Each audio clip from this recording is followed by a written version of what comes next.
नमस्कार मंडळी, तुमच्या सर्वांचे खूप खूप स्वागत करते आहे आणखी एका नवीन अशा व्हिडिओमध्ये।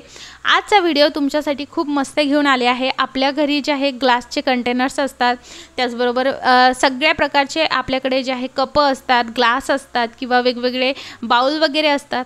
तर सगळ्यांना जे आहे खूप हौस असते कोणाकोणाला काचेचे भांडे वापरायची, पण ते लवकर ब्रेक होतात, त्यामुळे कोणी घेत सुद्धा नाही। पण काय होतं, जसं जसं आपण हे ग्लासचे वापरायला लागतो तसं तसं ना हे पांढरट व्हायला लागतात आणि याची जी काही चमक आहे ती कुठेतरी नाहीशी होते।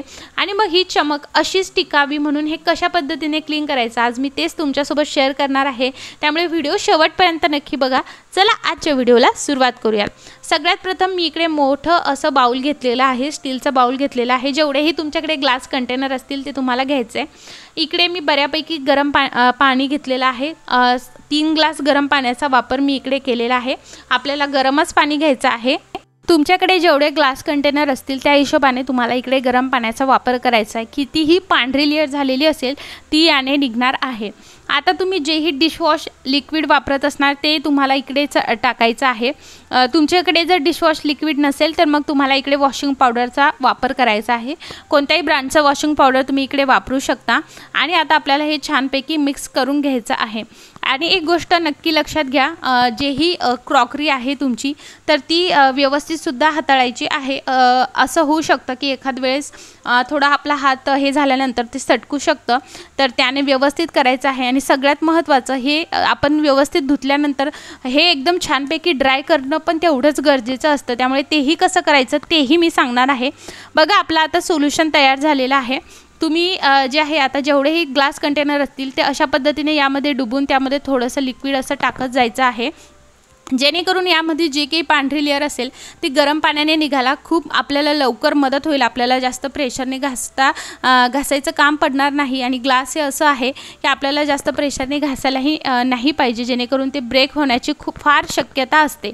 आता अशा पद्धतीने बघा, माझ्याकडे 3 ग्लासेस आहे। एक छोटंसं बाउल मी घेतलेलं आहे आज क्लीन करण्यासाठी, तर ते व्यवस्थितरित्या मी त्यामध्ये जे आपण सोल्युशन बनवलं ते घातलं आहे। आता घ्यायचं आहे आपल्याला कोलगेट, हेच कोलगेट घ्या। दुसरं जे आहे नसेलच तुमच्याकडे हे तर मग तुम्ही दुसरं घेतलं तरी चालेल, पण शक्यतोवर हे असेल तर हे घ्या।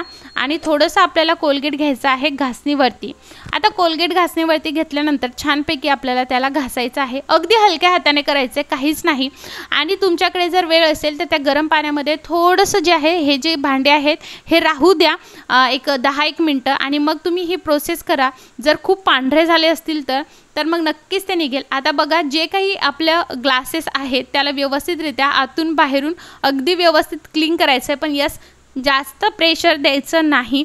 आणि जे आहे अशा पद्धतीने जेव्हा तुम्ही कराल तर गरम पाण्याने आणि त्याचबरोबर कोलगेटने एकदम छान मस्त ते निघतं आणि खूप मस्त शाईन आपल्या ग्लासेसला येते। त्यामुळे तुम्ही नेहमी तुमचं जे काही ग्लासचे भांडे असतील ते अशा पद्धतीने नक्की क्लीन करत जा।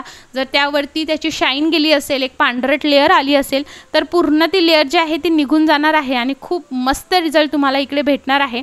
तर बघा, आता मी व्यवस्थितरित्या हे घासलं आहे आणि हे जे काही आता उरलेलं पाणी आहे खालचं ते तुम्ही तुमचे रेग्युलर भांडे वापरण्यासाठी सुद्धा जे आहे ते वापरू शकता। तुम्हाला हे फेकून द्यायची गरज नाही आहे की अगदी हेच हवं, याच्यासाठीच हवं, कारण आपण यामध्ये लिक्विड जेल टाकलं आहे। निरमा टाकला असेल तरी चालेल, काहीच हरकत नाही, पण हे तुम्ही जे रेग्युलर तुमचे भांडे आहेत ते घासण्यासाठी वापरा। आता आपल्याला काय करायचं आहे, हे व्यवस्थितरित्या आता धुवून घ्यायचं आहे। तर मी इकडे स्वच्छ पाणी घेतलेलं आहे आणि आता मी तुम्हाला हे धुवून दाखवते। मी यामध्ये धुतल्यानंतर पुन्हा एका पाण्याने धुणार आहे।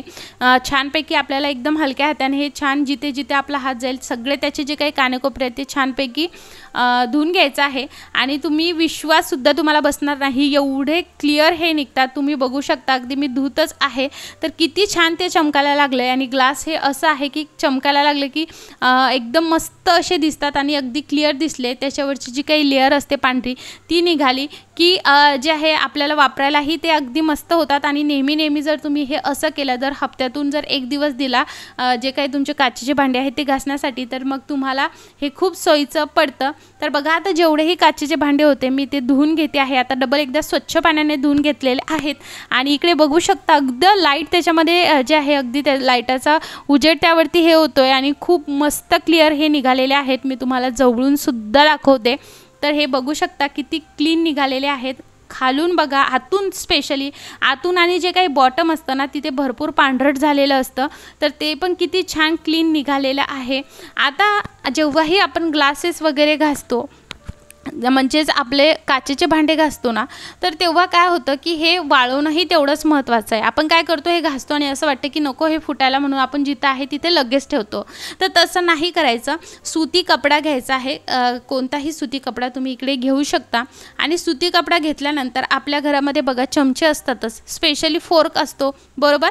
तर 2 फोर्क घ्यायचा आहे आणि ते अशा पद्धतीने बघा थोडेसे पॅरलल ठेवायचे आहे आणि त्यावरती जे आहे अशा पद्धतीने तुम्हाला ग्लास ठेवायचा आहे. असं केल्याने काय होईल, त्यामध्ये जे काही पाणी आहे ते खाली पडेल, झिरपेल आणि सगळ्यात महत्त्वाचं ते व्यवस्थितरित्या अशाच रूम टेम्परेचरवरती एअर ड्राय होऊ द्यायचे आहे. एअर ड्राय झाल्यानंतर मग तुम्ही हे जिथलं आहे तिथे ठेवू शकता. अशा पद्धतीने नक्की करा. आणि यस, तुम्हाला हा व्हिडिओ आवडला असेल तर प्लीज लाईक करा, चॅनलला सबस्क्राईब करा आणि हो बेल आयकॉन नक्की ऑल करा. आणि असेच मस्त मस्त व्हिडिओज मी तुमच्यासोबत नक्की घेऊन येत राहणार आहे. आणि यस, चॅनलला सबस्क्राईब केलं नसेल तर नक्की सबस्क्राईब करा. व्हिडिओ बघितल्याबद्दल धन्यवाद.